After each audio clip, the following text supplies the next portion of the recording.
belangrijkste nieuws uit Curaçao in het Nederland. Access Journaal, vers van de pers.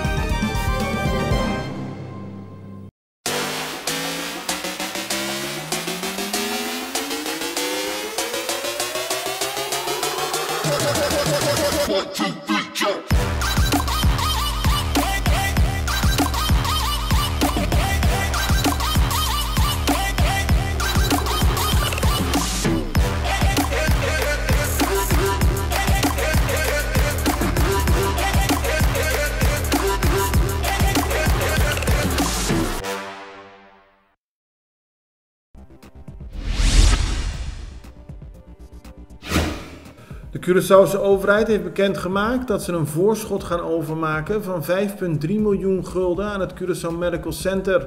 Op die manier kan het ziekenhuis weer electieve zorg verzorgen aan SVB-patiënten. Dat betekent dat iedereen die zorg nodig heeft ook bij het ziekenhuis terecht kan. De electieve zorg is gestopt omdat het ziekenhuis geldgebrek heeft. De Curaçaose politie heeft gisteravond laten weten dat ze met teleurstelling en afkeuring de documentaire hebben gezien die producent Ewout Genemans voor RTL 5 heeft gemaakt. Het gaat over de duistere kant van Curaçao en bevat verschillende beelden van politieacties. Volgens de Curaçaose politie is de documentaire gemaakt onder andere voorwendselen en zou Genemans hebben beloofd om voor uitzending de documentaire nog aan de politie te laten zien, maar dat is niet gebeurd. Momenteel wordt onderzocht of er juridische stappen tegen de programmamaker kunnen worden ondernomen, zo stelt de politie. Na Colectra, nós toma tempo para servir ora com mais da comunibo. Llama no centro de cliente na telefone 0800-035 de jaluna para viernes voor die setor de mente te cu setor de noite para turno serviço nan of patrãozita. Se você transita para Chasabra, também por hora. Por escolher para trabalhar, riba aqualectra.com e aproveitar a mesura, põe o documento na cerca para a visita cerca nós, vai mais fácil. Sim, Aqualectra, seu centro de cliente, está claro para servir na momento que você comini a bo.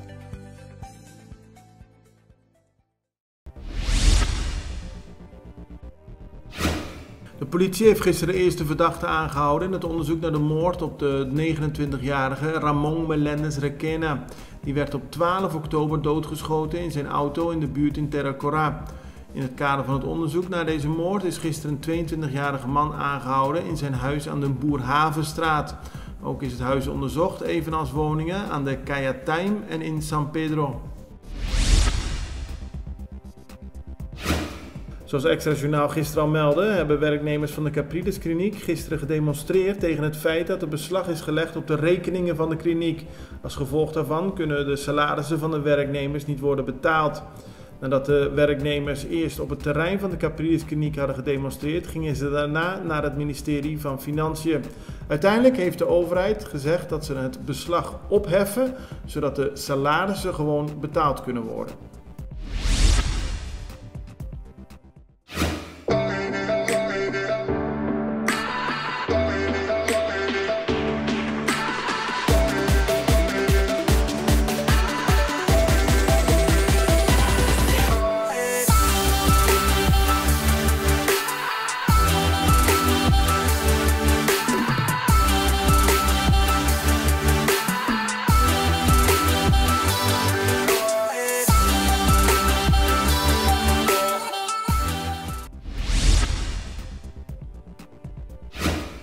De 7 Nederlandse militairen zijn gisteren op Curaçao aangehouden omdat ze worden verdacht van het bezit en gebruik van verdovende middelen. Tijdens doorzoekingen van hun kamer zijn sporen van cocaïne aangetroffen.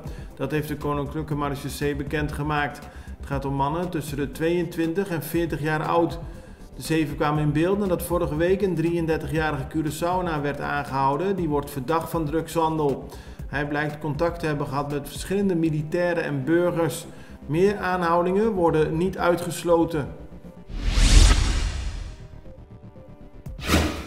De afgelopen dagen stonden in het teken van actrice Rina Penzo. Collega's en overheid hebben de afgelopen dagen op verschillende manieren eer betoond aan de lange carrière van Penzo.